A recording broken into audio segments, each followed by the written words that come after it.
ማን ሲቲ ፓላስን 3-0 ስለደበደበው የተቃጠልኩ ከመሰላችሁ ተሳስታችኋል። በጣም ነው የተቃጠልኩት። ማን የራሴ ቡድን እንደተሸነፈ ነው የተቃጠልኩት። ለምን ብለህ ብትጠይቀኝ እነዚህ ደደብ ተጫዋቾች አራተኛ እንዳያረግልህ አንተ መርዝ የበላ 93ኛ ደቂቃ ላይ እንዴ አንተ ዶኩ እንዳይመታው አራውዱት። ወይኔ ተቃጠልኩልህ። እሺ ቸርኪ እንዳይመታው ኮሚታፈሮ ነው እኮ የቪዲዮ። ኧረ ወይኔ ተቃጠልኩኝ። ኧረ ወይኔ እንደ ፓላስ ዶማ ራስ የሆነ ቡድን ካሁን በኋላ ደጋፊ እወዳቸዋለሁ ከንስያው በደጋፊ ምክንያት ነው እንጂ ተጫዋቾቹ ዶማ ራስ ደደቦች ናቸው።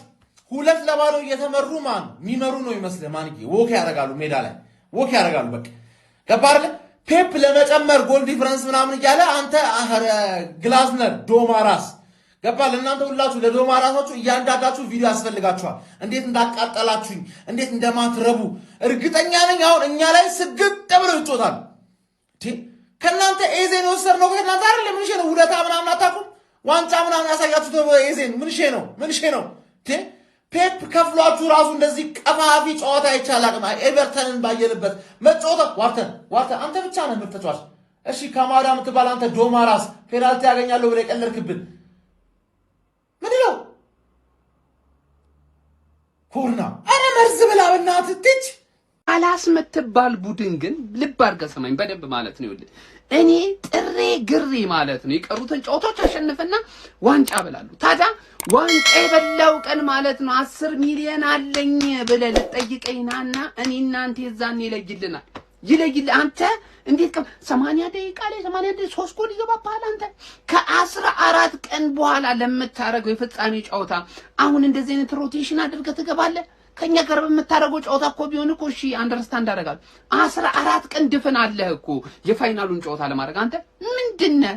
ማን የላከው? ኦሊቨር ግላስነር አንተ ማን አባክህ ነው የላከህ? እኛ ላይ ማን የላከህ? የጎል ልዩነታችንን እንድንበለጥ ለማድረግ ማለት ነው። የሆነማ ብር ተቀብለን ይሄንን ነገር ያደረግከው እንጂ በነፃ ይሄንን ነገር አታደርግም። አንተ ሴረኛውን ከሰው ሴረኛ ራሱ አይገልጾም።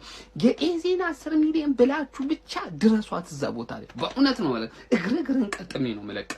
እንዴት ነው የሚያቃጥለው? በእናታችሁ አንተ እንዴት ነው እንደዚህ አይነት ሮቴሽን አር 3 ይጨስብሃል 3 ወይኔ ጎል ልዩነቱን እንኳን እኮ አስበሉን። መርዝ ይበላችሁ። እኛማ እንወጣዋለን ወደንም ጠላንም ዋንጫውን እናሳካለን። ግን ፓላስ እኛን ስታገኝ ደግሞ 5 እና 6 ተከላካይ ደርደረ ከዛ በኋላ ጎል አይቆጠርብኝም ብለ አስቸግረናል። እንዱይስታን እከክ የሆነ ቡድን አንተ ወንድ ሴት የመሰልክ ሰውዬ ሙድ ያስክብና በሜዳችን ዋንጫው እንዳናረጋግጥ ሙድ ያስክብና። ይመች እንገናኛለን በሜዳህ ማለት ነው። ዋንጫውን የምናነሳው ላይ ጨፍረንብህ ነው። ምን ነው ማሰልጠን ባቆምኩ እስክትል ድረስ ጨፍረንብህ ነው ላይ የምንወጣው። አረ ቢስሚላ ምንም ፍላጎት እንኳን ለምንም እኮ ነው የሚጫወቱት። ግን ምን አለ አሁን 10 ሚሊዮናችሁን ብትወስዱ፣ እኛ ዛሬ ነገ ሰኞ ተጫውተን 10 ሚሊዮን ቀጥታ ብትወስዱ ምን ትሆናለህ? ደግሞ ስለ ቫር ያወራው ምናምን ሰብቻለሁ። ከአርሰናል ጋር ነው የሰውዬ ችግሩ። ጋርዲዮላ ጋር ተሳስቆ ሲወጣ ምናምን ነገር ጠርጥሬ ነበር ምንም እንትን እንደማይል ማለት ነውና እኛ በራሳችን እንወስናለን። ራሳችን በእንለይንም እናንተንም ቀጥቅጠን እንወስናለን። አንተ ግን ያገናኘን ቀጣይ ሲዝን በተለይ ያገናኘን ቀጣዩንም ጌም ያገናኘን ቀጣይ ሲዝንም ያገናኘን መከራ ነው የምናበላ ፎቃቃ። ኦሊቨር ግላዝነር take this, ጆን ፊሊፕ ማቴታ this, ኢስማኤል አሳር this, ካማዳ two of this in ሁለት ቴማን አደም ዋርተን ለኳ and ሪቻርድስ take this, ሂውዝ take this። ጋርዲዮላ ካለ በሰማይ መንገድ አለ። ወያላ ቋጥራህ ዛሬ ዋንጫው ልትበላ ላ ጋርዲዮላ እያለ ፕሪሚየር ሊጉን ልትበላ ላ እስካሁን አመሸ እንዴ ወያላ ላ ነጋቲላ ትግሉ አላለቀም እንድንል ነው አይደል? አይ ሲቲ በርደሌን በግድ ካላበላችሁ ተመስገን ነው። ዛሬንም በኦክሲጅን ቢሆን እናልፋለን እየተነፈስን ነውና የሆነ አጉል ቦታ ምናምን የራሳችሁ ጉዳይ ብትሉን እየመሰለኝ ነው። እንዳንሰደድም ጊዜውን እየወሰናችሁብን ነው። ቀርተንም እዚሁ ጉድ እንዳሉ እባካችሁ እና ምንድን ነው አሁን መጨረሻችን የት ነው? የት ነው መጨረሻችን? አሁን ግልጽ እኮ ነው። ያው እኔ አውቀዋለሁ እና በርደሌን ካላበላችሁ ነው የሚመስለው ኬዙ እንመን በግድ ከባድ ነው። ግላንስ ነው ለኔም ጊዜ በቤንቻ ትግባና አንተ ያያታለህ ሲቲ ንቀነው በቤንች ምገባው ጎል ማስፋፊያ ትሆናለህ። ሶስትን ትጠጣለህ እንዴ? ካማዳ ሚሉ ደግሞ ምን አይነት ዳይቭ ነው አንተ? እኔ ምንም አልተመቻችሁኝም። የለንደን ክለብ ነኝ አላልኩም እንዴ? እኔ በርንሌ ብቻ ብዙ አላግባሽ ሲያስጠሉ በእናትህ። ማንቸስተር ሲቲ ክርስቲያን ፓላስን ኢታር ላይ ጠርቶ እንዳልነበር ነው ያደረገው። ተመልከቱ፣ 3-0 በሆነ ውጤት ነው እንግዲህ ኢታር ላይ አጋይቶ ይላከው ማለት ነው። እጅግ በጣም ደስ የሚል ጨዋታ ነበር። በተለይ ፈርስት ሃፍ ፊል ፎደን ዛሬ የቀድሞውን ፎደን ነው የተመለከትነው። ከምሬ ነው የምላችሁ፣ ቃላት የለኝም። የሚጫወቱበት መንገድ አሲስቱ እጅግ በጣም ልዩ ነበር። ሰከንድ ሃፍ ራያን ቼርኪ፣ ኧረ በስመ አብ ምን አይነት ኳስ ነው ለሳቪኒዮ የሰጠው ሳቪኒዮ ምን አይነት ጎል በስመ አብ። ከዛ ሁሉ ሁለተኛ አሲስት አድርጎልን ነበር። ያው ሳቪኒዮ ሞክሯን ነበር አልተቆጠረም እንጂ እጅግ በጣም ይለይ ጨዋታ ነበር የተመለከትነው። ለማንኛውም ማለት ነው ማንቸስተር ሲቲ ክርስቲያን ፓላስን ኢታር ላይ 3-0 በሆነ ውጤት ያርፎታላችኋለሁ ማለት ነው። ያው እንግዲህ ይሄ ባይዞ ይሄ ፓላስ ለአርሰናል ራሱ የሚያስቸግረው አይመስለኝም። አርሰናል በቀላሉ ይሄንን ፓላስ የሚያሸንፍ ይመስለኛል እንደኔ ግምት ማለት ነው። ለማንኛውም ማለት ነው ያው የሲቲ ፐርፎርማንስ የዛሬው ብቃቱ እጅግ በጣም ልዩ ነበር። ከምሬ ነው የምላችሁ፣ አለማድነቅ አይቻልም። ይመቻችሁ ሲቲዝኖች፣ ኮንግራ ብያለሁ። ኮንግራ ፓላስ የተስማማ ነው እኮ እንዲያን ነበር እሰጥሻለሁ ያልኩት እንዲያርግሽ አይደል? ነገሩን አስተካክለሽ በሜዳ ከጨፈርኩ ነው እሰጥሻለሁ ያልኩሽ። በአንቺ ሜዳ መጥቼ ጨፍሬ ማለት ነው እንዲቻክል ልሰጥሽ እንዳትጠብቂ። ምንም አልሰጥሽም፣ ምንም አላስነካሽም። ፓላስ አፈርቢ አንቺ ቅስሙን ሰብረሽልኝ በራሴ ሜዳ ልጨፍርና ለአንቺ ያንን እሰጥሻለሁ አልኩኝ እንጂ ማለት ነው ሌላ ነገር ካሁን አላቅሽም፣ አታቂም። ሜዳሽ ድረስ መጥቼ ዋንጫውን በሜዳሽ ይጨፍርብሻል። ምንም ማድረግ ይቻላል እና አላቅሽም። አሁን የፔፕ ጋርዲዮላው ሰራዊት ከራሱና ከተስፋ ውጪ ሌላ ምንም የለውም። ያራዳ ልጆች የአርሰናልን ሸርተት ማለት ብቻ ነው ፔፕ ጋርዲዮላን ለዋንጫው ሊያደርሰው የሚችለው። ከዛ ውጪ ግን ወደ ውጪ ነው አቡሻ፣ ምንም የለም ነው የምልህ። ቢያሸንፍም ባያሸንፍም ቀሪ ጨዋታውን እንግዲህ ተጫውቷል። አሁን 3-0 እንግዲህ ያሸንፏል ያራዳ ልጆች ማለት ነው። ልዩነቱም ወደ 2 ጠቧል። ነገር ግን ከፊት ያለው ክለብ ነጥብ ከጣለ ብቻ ነው የፔፕ ጋርዲዮላው ሰራዊት ለዋንጫ የሚንደረደረው። ከዛ ውጪ ግን አሁን ባለበት ደረጃ ሁለተኛ ሆኖ ነው የሚያጠናቀቀው ያራዳ ልጆች። ከዚህ በፊት እንግዲህ እንደዚሁ እያሳየ አርሰናልን፣ ሊቨርፑልን ዋንጫ ነጥቋል ፔፕ ጋርዲዮላ። አሁንስ ከኋላ ነው ያለው እሱ፣ አርሰናል ከፊቱ ነው። እንዴት ይሆናል? እሱ ራሱ ያደርገውን የነበረውን ይደረጋል የምንመለከት ይሆናል። እስቲ እናንተንስ ሀሳብ አስተያየት ኮሜንት ላይ ሼር፣ ኮፒ ሊንክ አይረሳ። ይመቻችሁ። በቀላሉ አንፋታም ስንል የውሸታችንን መስሏችሁ ነበር ወይ? ይሄ ነው ሲቲ አባቴ። አንድ ነገር አንፋታም ንቅንቅ የለም፣ እስከ መጨረሻው ጠብታ ድረስ ነው መፋለመው። ምክንያቱም እኔም ማውቀው እሱን ነው፣ እስከ መጨረሻ ድረስ መፋለምን ነው። ምን አይነት ያበደ ጌም ነበር! 3-0 ከክሊንሺት ጋር ፓላስ ይከብዳል ምናምን። ዛሬ ነው ሰኞ ነው ማረጋግጠው እኔ ነኝ እኮ ሰውየው። እንዴት ብትደፍር ነው አንተ ሲቲ እንደዚህ ያናናኮ? ለማንኛውም በላንም አልበላንም ሲቲ እስከ መጨረሻው ጠብታ ድረስ እንደምንፋለም አሳይተናል። አሰላለፋችን አይታችሁ በጣም ደስ ብሏችሁ ነበር። አይ በቃ ጋርዲዮላ ተስፋ ቆርጧል። ተስፋ መቁረጥና ማንቸስተር ሲቲ የሚባል ነገር አይገናኝም። ምን ሆነ ነው አባቴ? እንደች ብሎ ተስፋ መቁረጥ የለም። ወደፊት እንሄዳለን። ፕሬሸሩ አሁንም አንተ ላይ ነው። በልቻለሁ ብለህ ሴሌብሬት ያለኮን ዋንጫ እንደገና ላብ አደርጋለሁ። ለማንኛውም ሲቲ ፋሚሊ እንኳን ደስ አላችሁ። ነግራችሁ ነበር አንድ ነገር አታማሩ ብዬ ነበረ። እንዳታማርሩ በድጋሚ ጋርዲዮላን ሁሌ እመኑት። በጣም ነው ደስ ያለኝ። በዚህ ስኳድ ያልጠበቅነው አይነት አሰላለፍ ነው ይዘን የገባ ነው። ኮንግራ ሲቲ ፋሚሊ እንኳን ደስ አላችሁ። ይመቻችሁ። እንዴት ደስ እንዳለኝ ማለት ነው። እንዴት ደስ እንዳለኝ ቁጭ ብለው እነሱ ይቋጥራሉ በልተናል ብለው ለሚያስቡት ዋንጫ። እኔ ደግሞ ቁጭ ብዬ 3 እያገባው ጎል ዲፍረንሱ ላይ በልጫቸዋለሁ። ይሄ ጎል ስኮርድ የሚሉት ብዙ ያገባ ቶ ከዚህ በኋላ ሁለቱን ተጫውተ እኔ ባልጫወት አትደርስብኝም ማለት ነው። ለማንኛውም በዚህ ጨዋታ ስለማናወራ ፎደን ማን ኦፍ ዘ ማች ተብሏል። የሚገርም ቸርኪም ገብቶ እኔ ለማንም አላንስም ብሏል። ፎደንና ቸርኪ ለቦታቸው እየተወዳደሩ ነው የሚመስሉት። ኤኒዌይ ሁለቱንም ስፈልጋ ጫውትልን። ሳቪኒዮም የመጀመሪያ የዚህ ሲዝን የፕሪሚየር ሊግ ጎሉን አስቆጥሯል ማለት ነው። ቸርኪ ገብቶ አሲስት ያደረገለት ኳስ በስመ አብ እንዴት ነው ያሳለፍክለት? አትሊስት በሜዳ በርንሊን አሸንፈ ዋንጫ ልታነሳ ያሰብከውን ነገር አክሽፌብሃል። እስቲ ስታሸንፍ እንደሆነ ደግሞ እናያለን። ለማንኛውም ስለምንችል ማለት ነው። በነገራችን ላይ ማለት ነው ዛሬ ሲቲ ላይ እኛ የቋጠር ነው ዋንጫ እንዳይነት ቀን ፈርተን ሳይሆን ማለት ነው ዋንጫ በሰው ሜዳ በልተን የሰው ሀገር እንዳንበጠብጥ ፈልገን ነው ዛሬ ቋጠር ነው። ሜዳችን ላይ ማለት ነው ሴሌብሬት እንድናረግ ፈልገን ነው እንጂ ማለት ነው የሰው ሜዳ የሰው ሀገር እንዳንበጠብጥ ፈልገን ነው እንጂ ሲቲ የት ማባቱ አይደርስም። ያለቀ ጨዋታ ነው እና የአራዳ ልጆች አልቋጠርንም።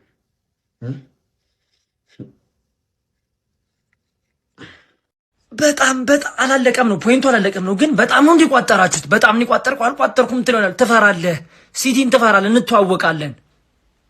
ትፈራለህ፣ በጣም ነው የምትፈራው ይሄን ቲም። በበርንሌ እኔ ደግሞ በበርንሌ መች ተስፋ ቆርጣለሁ። ቦይስታ ምናምን እስከ መጨረሻው ታገላል። ትንሽ ቅር ያለኝ ይሄንን ፓላስ መጨረሻ ላይ እንደምትገጥሙት ሳስብ ነው እንጂ ፔፕ ራሱ ከጨዋታ በኋላ የሆነ ነገር ሹክ ሲላቸው እንደው እባክህ ወይኔ መጨረሻ ላይማ በርንሌ ተስፋ አለ። እኔ ከኋላ እስካለው ድረስ ትፈራለህ። ግን ዛሬ የተጫወታችሁ ጨዋታ ምን አይነት ጨዋታ ነው? ጀምር ይዞም የገባው ፎርሜሽን ትንሽ አስፈርቶ የነበረ ምን አስበው ነው ጊቭ አፕ አድርጎና ለቅዳሜ እኮ ነው ሁሉ ራሱ ትሬኒንግ በለው እኮ ይሄን የዛሬው ጨዋታ አንቶኒ ፎደን እኮ እግዚአብሔርን እሱ ልጅ እኮ ምርጥ ቢሆን ኖሮ ሲቲ እዚህ ደረጃ እንኳን አይደርስ ነበር። ስለ በቃ ዋንጫው መብላታችንን ቀርመ ነበር የምናረጋግጠው። ሳቪኒዮ አሪፍ። አረ በጣም የሚገርም ነገር ነው ዛሬ ያስመለከታችሁን። ግን ስቲል ማለት ነው በበርንሌ ተስፋ አለ። አቻለኛ እኮ ስንበላው ግን ታይቶኛል። ፋሚሊ ይሄ ሰውዬ አንዳንዴ ንጉሱን ይመስለኛል። ሲያርሰበን ረሃቡ እንዴ የአሰልጣኞች ሲያርሰበን ነው። በቃ አንደኛው ጎል ሲቆጠር እንዴት እንደሚጨፍ፣ ሁለተኛው፣ ሶስተኛው ገና በአሰልጣኝነት ጅማሮ ላይ ያለ ነው የሚመስለው ምንም ያላሳካ። ያም ይመስለኛል በእርግጥ ዓለም ላይ ምርጡ አሰልጣኝ በእርግጥ አሁን ፔፕ የምርጦች መጀመሪያ ይሄ ሚዛኑ እሱ ነው ብዬ አስባለሁ። መለኪያዎች ሁሉም አሰልጣኞች ሲመጡ በሱ ዘንድ ነው የሚመዘኑት ብዬ አስባለሁ። የምርጦች መጀመሪያ ላይ ያለ ሰው ነው ብዬ ነው የማስበው። እንደዛ በእርግጥ ይሄን ስል ወድጄ አይደለም ግዴታ ስለሆነ ነው መመስከር ስላለብኝ ነው እንጂ የሚያሰለጥነው ማልወደውን ክለብ ነው የምጠላው ክለብ በዓለም ላይ ከምጠላቸው 2-3 ምናምን ደረጃ ላይ ያለ ክለብ ነው። ኮመንትም ብዙም አይመቸኝም እሱ የሚያሰለጥናቸው ክለቦች ደጋፊዎች አትመቹኝምና ኮመንት ባሰጡ ደስ ይለኛል። ምክንያቱም ደስ የሚል ኮመንት ሰጡ ስላላየሁ። ግን እድለኞች ናቸው እሱ ስላላችሁ። እኔ አሁን ሲቲ ስኬታማ ካልሆነ በሱ ብቃት ማነስ ችግር ነው ብዬ አላስብም። ለሱም የሆነ ተጫዋች ስላላገኘ ነው ብዬ አስባለሁ። በእርግጥ እሱ እኮ ምርጥ ያልሆኑ ተጫዋቾች ምርጥ እያደረገ እያጫወተው ዶኩን አታዩትም እንዴ? ምን እንዳረጋቸው ትናንሾቹን እንኳን አውጥቶ እንደው ሌላው ቢቀር እንኳን ቢሸነፍ እንኳን የሚያዝናና ቡድን ሰጥቶ ያሳያል። እና ፔፕ በጣም ነው የሚያስገርመኝ። ዛሬ ራሱ እንዴት ሲጨፍር እንደነበረ ፓላስን በቤንች ነው የገባው፣ አሸንፏል። ግን ዋንጫውን ባያሳካም በእርግጥ የሱ ምርጥነትን የሚቀንስ ብዬ አላስብም። ግን ገራሚ ሰው ነው። ፓሽኑ በጣም ይገርማል። ሁሌ ለአዲስ ድል መራብ። ፔፕ ይለያል። ለማንኛውም እስቲ እናንተ ስለ ፔፕ የሚሰማችሁን ኮሜንት ላይ አስቀምጡ። ቪዲዮ ከተመቻችሁ ኮፒ ሊንክ፣ ሪፖስት፣ ላይክ ማድረግ እንዳይረሳ። ቴንክ ዩ። እስከዛሬ አልቋጠርንም ነው ብላ እስከዛሬ አልቋጠርንም። ከዚህ በኋላ ግን የጀግና አቆጣጠር ነው መቋጠር ያለብን። የጀግና አባቴ ታይቶ የማይታወቅ አይነት ቋጥሮ እናዛለን፣ እንሰማራለን። ከዚህ በኋላ አይዟችሁ ሲቲዝን አባቴ እናንተ ብትበሉ እኮ ቆሎ ቢደፋ ማለት ነው ለቅሞ ማይጨርስ ማህበረሰብ ቢበላ ምንም አይከፋኝም። ግን ሳይበሉት ምን ያክል እንደተንጫጩ አይታችኋል። እንዴት እንደተንጫጩ እንዳያችሁት ነው። ስለዚህ አባቴ ታስፈልጉናላችሁ ማለት ነው የሚቻለው። እዚህ ጋር እያንዳንዱ ቋጣሪ ከሚቀጥለው ሳምንት በኋላ መሰማራት አለበት። በእያንዳንዱ ቦታ ላይ እንሰራጫለን። ይሄ ቲም በምንም ተአምር ዋንጫ አይበላም ነው የምልህ። ይታያል አሁን ነጥቡ በሁለት ሆኗል። እንዲህ አይነት ጫና ውስጥ ገብቶ ደግሞ የአንተ ቲም መጫወት ይችላል ወይ? ያንን የምናየው ይሆናል። ሰቀቀን ውስጥ ነው የገባው ከዚህ በኋላ ማለት ነው። ችግሩ እናንተ ቀድማችሁ ትጫወታላችሁ። ምን አለ ሁለቱንም ጨዋታ በኩል ሰዓት ብትጫወቱ። ሲቲ ቀድሞ ሲመራ መሪ ሲሆንብህ፣ አንተ ግን ያው 90 ደቂቃ ትጠብቃለህ ለማሸነፍ። ብዙ ጊዜ የምታውቁት ነገር ነው። ነገር ግን ከዚህ በኋላ ግን አባቴ ምንም ይሄን ዋንጫ አትበሉትም። ለማየት ያብቃችሁ። ለማንኛውም ግን ለጀማው ሊደርሺፕ ኮፒ ሊንክ ሪፖስት ማድረጋችሁ እንዳይዘነጋ፣ ፎሎም እንዳይረሳ። ይቻማችሁ አራዳ ልጆች።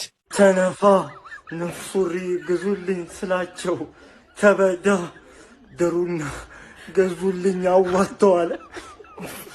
ለዛ ጠንብ ማቲያስ ፈርናንዴዝ አይደለም ያማቱ ነው ፈርናንዴዝ። ማንቸስተር ሲቲ ክሪስታል ፓላስን በማሸነፍ የዋንጫ ተስፋው እንደገና ያለመለበበትን ውጤት ማስመዝገብ ችሏል። የፔፕ ጋርዲዮላ ሰራዊት 3 ንጹህ ጎል ከ3 ንጹህ ነጥብ ጋር በማሳካት ከአርሰናል ጋር የነበራቸውን የ5 ነጥብ ልዩነት ወደ 2 ያጠበቡበትን እድል መፍጠር ችሏል። ፊል ፎደን ልዩ ነው ያመሸበት ጨዋታ ነበር። በጣም ውብ አሲስቶችን በማድረግ በጨዋታ ላይ 2 አሲስቶችን አድርጓል። በዚህ ሂደትም ሴሜኒዮና ኦማር መረሙች በመጀመሪያው አጋማሽ፣ በሁለተኛው አጋማሽ ደግሞ ተቀይሮ የገባው ራያን ቸርኪ ያቀበለውን ኳስ በአስደናቂ ሁኔታ ሳቪኒዮ በማስቆጠር 3-4 በሆነ ውጤት ክሪስታል ፓላስን ማሸነፍ የቻሉበትን ውጤት አስመዝግበዋል። ይህም ማንቸስተር ሲቲዎችን አሁንም ከአርሰናል ጋር ያላቸው የነጥብ ልዩነት እንዳለ ቢቀጥልም የ5 ነጥብ ልዩነቱን በእርግጥ ወደ 2 አጥበውታል። ነገር ግን በጎል ልዩነት የነበራቸውን እንቅስቃሴ ሲቲዎች ከብልጫ መውሰድ ችለዋል። በአንድ ጎል ልዩነት ከአርሰናል ከፍ ብለዋል። 43 ንጹህ ጎል አላቸው። አርሰናል 42 ንጹህ ጎል አለው። ቀጣይ ጨዋታዎችን በተወሰነ መንገድ እንዲጠበቁ ተስፋ እንዲኖራቸው ያደረገ ውጤቱ ነው ተመዝግቧል። አርሰናል ቀጣይ በርንሌይና እንደዚሁም ክሪስታል ፓላስን በሜዳውና ከሜዳ ውጭ ይገጥማል። ሲቲ ደግሞ በተከታታይ በርማውዝን ከሜዳ ውጭ እንደዚሁም አስቶን ቪላን በሜዳው የሚገጥም ይሆናል። በመሃል ቼልሲን በኤፍኤ ካፕ የፍጻሜ ጨዋታ የሚገጥም ይሆናል። ፉክክሩ በጣም ደካማ የነበረና ያን ያህል የክሪስታል ፓላስ ተጫዋቾች ብዙም ፍላጎት ያልነበረባቸው ነበረ። በእርግጥ ጋርዲዮላም 6 ተጫዋቾችን ቀይረው ነበር የገቡት በዛሬው ጨዋታ ላይ ለፕሪሚየር ሊግ ዋንጫ ተስፋ መቁረጣቸውን የሚያሳይ ይመስል ነበር ቋሚ 11ቸው። ነገር ግን የቤት ስራቸውን በአግባቡ ተወጥተው መውጣት ችለዋል። በክሪስታል ፓላስ በኩል ግን የኦሊቨር ግላስነር ልጆች በጣም ደካማ እንቅስቃሴ፣ ጉልበት መቆጠብ የሚመስልና በተለይ ደግሞ ለቀጣይ የፍጻሜ ጨዋታቸው ተጫዋቾቻቸው እንዳይጎድባቸው በጥንቃቄና በመሰል ነገር ጨዋታዎችን ያደረጉበት ሂደት ተመልክተናል። ጨዋታው ሳቢና ጓጊ አልነበረም፣ ግን የፊል ፎደን ማጂክ የተመለከትንበትና ሲቲ 3 ጎል ከንጹህ 3 ጎል ከንጹህ 3 ነጥብ ጋር ማሳካት የቻለበት ነው። ይህ ውጤት አርሰናል ላይ ተጽዕኖ ይፈጥራል ወይስ ምን ይፈጥራል? በቀጣዮቹ ጨዋታዎች እንመለከታለን። አርሰናል የፊታችን ሰኞ በርንሌይን በሜዳው ኤምሬትስ የሚገጥምበት ጨዋታ ይጠበቃል። እንዴት ነበር ጨዋታው? እናንተስ እንዴት ተመለከታችሁት? ሀሳብ ስጡበት። የፕላስ ምልክቱ በመጫን ፎሎ ያድርጉ። ይህ ትርታ ሲሪ ስፖርት ነው። መልካም ፊል ፎደን ከዓመታት በኋላ የነቃበት ጨዋታ ማንቸስተር ሲቲን 3-0 አሸናፊ አድርጓል። የመጀመሪያ 45 ደቂቃው አስደናቂ ነበር ለፊል ፎደን። ያው የፔፕ ጓርዲዮላ ቁማር ላይ የእርሱም ጥራት ከፍ ያለ ነበረ። 10 ሳምንታት ፈጅተውበታል ከጎል ጋር ጎል ለማስቆጠርም ሆነ አሲስት ለማድረግ ዛሬ 2 ኳሶችን አመቻችቶ አቀብሏል። ዲኒ ሄንደርሰን መልሶበት እንጂ የጆስኮ ጓርዲዮላ ኳስ ባይመለስ ኖሮ በመጀመሪያው አጋማሽ የአሲስት 3 ወይም ሃትሪክ መስራት ይችል ነበረ። በአዲስ ሚና አማካይ ክፍል ላይ ከበርናርዶ ሲልቫ ጋር ተጣምሮ ነው የጨዋታ ሂደቱን ያሳለፈው። ጨዋታው ኮከብም ይሄው እንግሊዛዊ ነው። በዓለም ዋንጫ ይኖራል የሚል እምነት የለኝም። ቶማስ ቱከል ይህን ተጫዋች ሊጠሩት የሚችሉበት እድል የለም። በዚህ ተጫዋች ጥራትና ከፍታ ግን ማንቸስተር ሲቲ የመጀመሪያውን አጋማሽ በሚገባ አስተዳድሯል። በሁለተኛው አጋማሽ 1 ጎል ጨምሮ በጎል ከአርሰናል በልጧል። በነጥብ በ2 ብቻ ያንሳል። በእርግጥ 2 ብቻ ይባላል ያለው ጨዋታ 2 ነው። አርሰናል በራሱ ሁሉ ነገር ማስተካከል፣ ማድረቅ፣ ማሸነፍ ይችላል። ዋንጫውን በሚገባ አርሰናል የሚወስድበት እድል አሁን የሰፋ ነው። ግን ደግሞ ጫናውን ድጋሚ ማንቸስተር ሲቲ ገፍቶ መጥቶበታል። 37ኛው ሳምንት ላይ ቢያንስ ሊጉ እንደማይጠናቀቅ ተረጋግጧል። አርሰናል ሁሉም እድል እጁ ላይ ነው። ማንቸስተር ሲቲ የአርሰናልን ነጥብ መጣል ግን ይጠበቃል። ለምሳሌ አርሰናል ካሁን በኋላ ካሉት ከ2 ጨዋታዎች በአንደኛው አቻ ወጥቶ አንደኛው ጨዋታ ተመሳሳይ የማሸነፍ ንጻሬ ቢኖራቸው ማንቸስተር ሲቲ ግን ሁለቱንም አሸንፈው አንዱን እንኳን እኩል ቢያሸንፍ በጎል ማንቸስተር ሲቲ ድጋሚ ስለሚበልጥ ለአርሰናል አቻ መውጣት ማይቻልበት ደረጃ ላይ ተደርሷል። ግን እንደዛ አይመስለኝም። በርንሌይን በኤምሬትስ አላውቅም እንግዲህ አርሰናል ምንን ሊያደርገው እንደሚችል ሁሌም እርሳቸው ማስተርማይንድ ናቸው።